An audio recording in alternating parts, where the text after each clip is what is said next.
সুধী দর্শক মণ্ডলী, আজকের ডিসেম্বর মাসের 4 তারিখ এই দিনে আপনাদেরকে স্বাগত জানাচ্ছি আমার একটি নতুন ভিডিওতে। আমরা যে ভিডিওটি আপনাদের সামনে উপস্থাপন করছি, এই উপস্থাপনার মূল কারণ হচ্ছে যে আপনারা লক্ষ্য করবেন যে আমাদের যে ফসল আমাদের দেশের মানুষ যেমন ভাত খাই, সকালে ভাত খাই, দুপুরে ভাত খাই, এই ভাত নিয়ে চাল নিয়ে এর সাথে আমাদের যে অন্য বিষয় রয়েছে সেই বিষয়গুলো আপনাদের সামনে উপস্থাপন করব। খুব সহজেই মনে হচ্ছে যে আমরা ধানের ক্ষেতের সামনে কি এমন আলাপ করার বিষয় রয়েছে সেটি আপনারা কিছুক্ষণের মধ্যে বুঝতে পারবেন। আপনারা লক্ষ্য করেন যে এখানে যে একটি ধান ক্ষেত রয়েছে, এই ধান ক্ষেতের ফসল পেকেছে এবং সম্ভবত সম্ভবত 1 সপ্তাহের মধ্যেই এটি কাটা হবে, তাই না? জি। 1 সপ্তাহের মধ্যে এটি কাটা হবে। ১ সপ্তাহ 1 লাগবে। সপ্তাহের মধ্যে কাটা হবে এবং বাকি চারিদিকে অনেক ধানের অলরেডি কাটা হয়ে গিয়েছে এবং আমার সঙ্গে রয়েছেন আম আমাদের একজন খামারি ভাই। আপনার নামটা যেন কি? নাম মোহাম্মদ তাইব। ওনার নাম হচ্ছে মোহাম্মদ তাইব। আপনার বাড়ি কোথায়? আমার বাড়ি কালীরহাট বাজারের সাথে। কালীরহাট বাজারের সাথে ওনার বাড়ি। আমার সাথে রয়েছে সাইফুল ইসলাম, বাংলাদেশ কৃষি বিশ্ববিদ্যালয়ের পশু পুষ্টি বিভাগের একজন মাস্টার্সের ছাত্র, অত্যন্ত সুদক্ষ এবং মেধাবী ছাত্র। আমরা আসলে একটি গুরুত্বপূর্ণ বিষয় আপনাদের সামনে উপস্থাপন করতে এসেছি।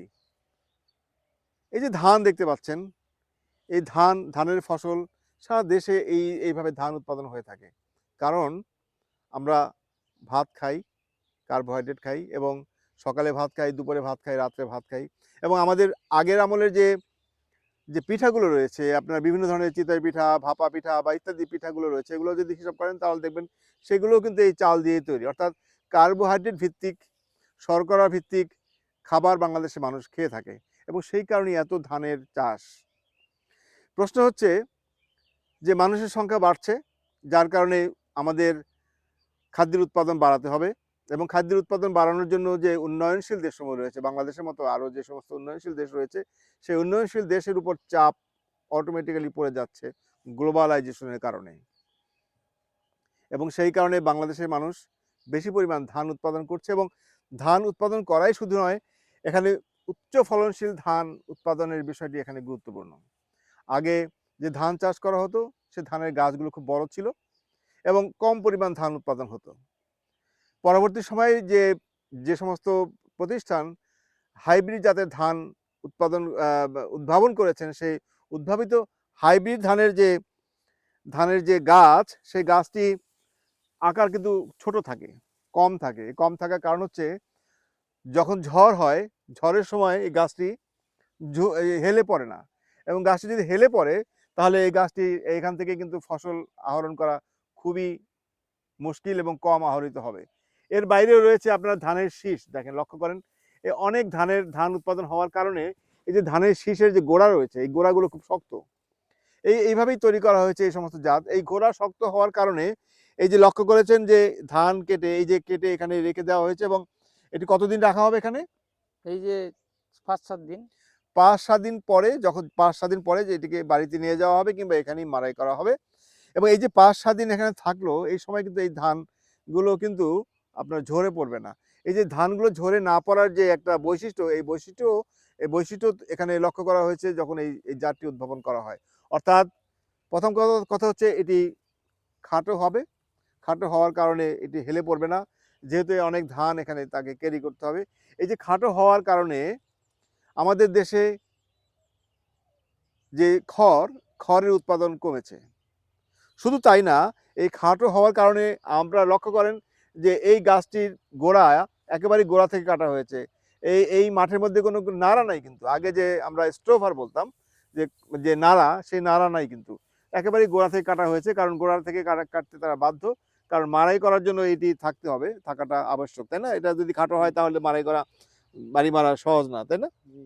তো এই যে খাটো হওয়া, এই কারণে আমাদের স্ট্র এর অর্থাৎ খড়ের উৎপাদন কমেছে এবং এটি যে হেলে না পড়ার কারণ হচ্ছে ওনার ভাষায় এটি গোড়া শক্ত। অর্থাৎ আসলেই তাই, যে উদ্ভাবন যারা করেছেন তারা এমনভাবে এটাকে উদ্ভাবন করেছেন যাতে করে এটি শক্ত হয়। অর্থাৎ এর যে কাণ্ডটি শক্ত হলে এটা সহজেই হেলে পড়বে না।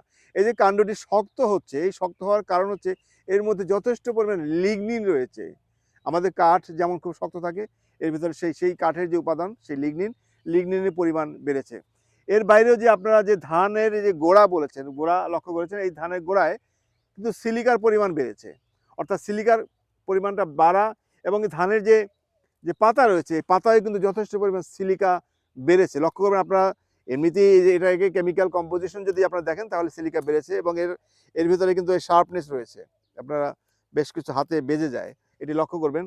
এই যে সিলিকার পরিমাণ এর ধানের গোড়ায় বাড়া, কাণ্ডে বাড়া, পাতায় বাড়া এবং এবং যে কাণ্ডে যে লিগনিনের পরিমাণ বাড়া, এই যে বাড়তি যে অবস্থা, এই অবস্থা আগের যে খড় ছিল সেই খড়ের তুলনায় এই খড়ের মান অনেক নিম্ন হয়েছে। প্রশ্ন হচ্ছে আমি খড় নিয়ে এত কথা কেন বলছি? যেহেতু বাংলাদেশের মানুষ ভাত খায়, ভেতো বাঙালি, সেহেতু ধান বেশি উৎপাদন করা হয়। সকল ক্ষেতগুলোকে ধান দিয়ে আমরা ধান চাষ দিয়ে আমরা অধিকাংশ জমি আমরা অকুপাই করে রাখি। গবাদি পশুর জন্য কিন্তু কোনো জায়গা আমরা রাখি না। কি রাখি আমরা গবাদি পশুর জন্য?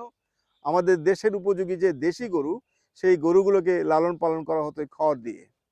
খড় খাওয়াইয়া লালন পালন করা হতো সেই খড়গুলো।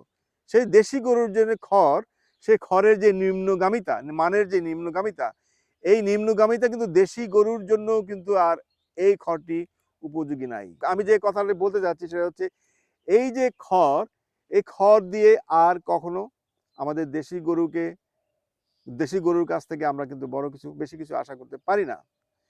তাহলে আমাদের কি করতে হবে?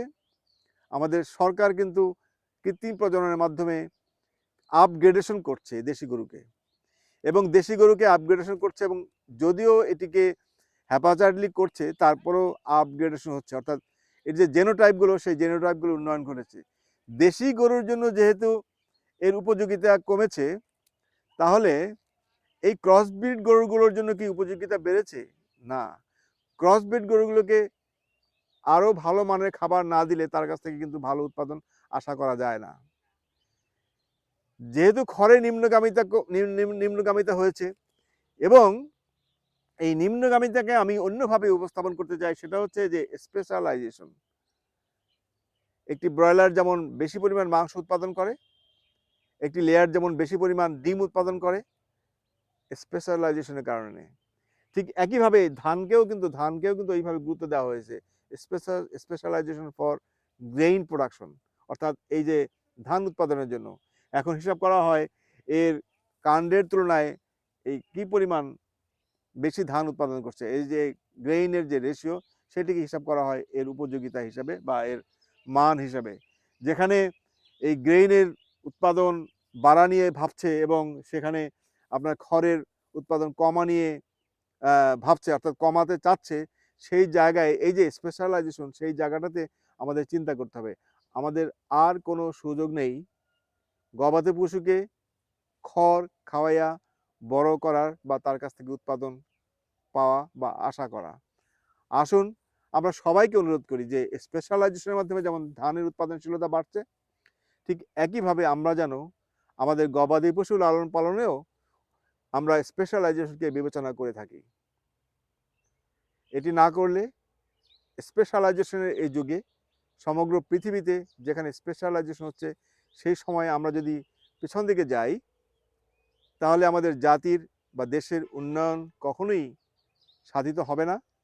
আমরা আমাদের যে মানুষের যে জীবনযাত্রার মান, পুষ্টিমান, এটি কখনোই বাড়াতে পারবো না।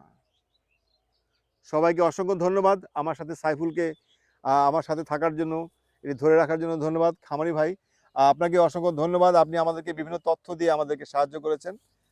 ভালো থাকবেন, সুখে থাকবেন। বাই।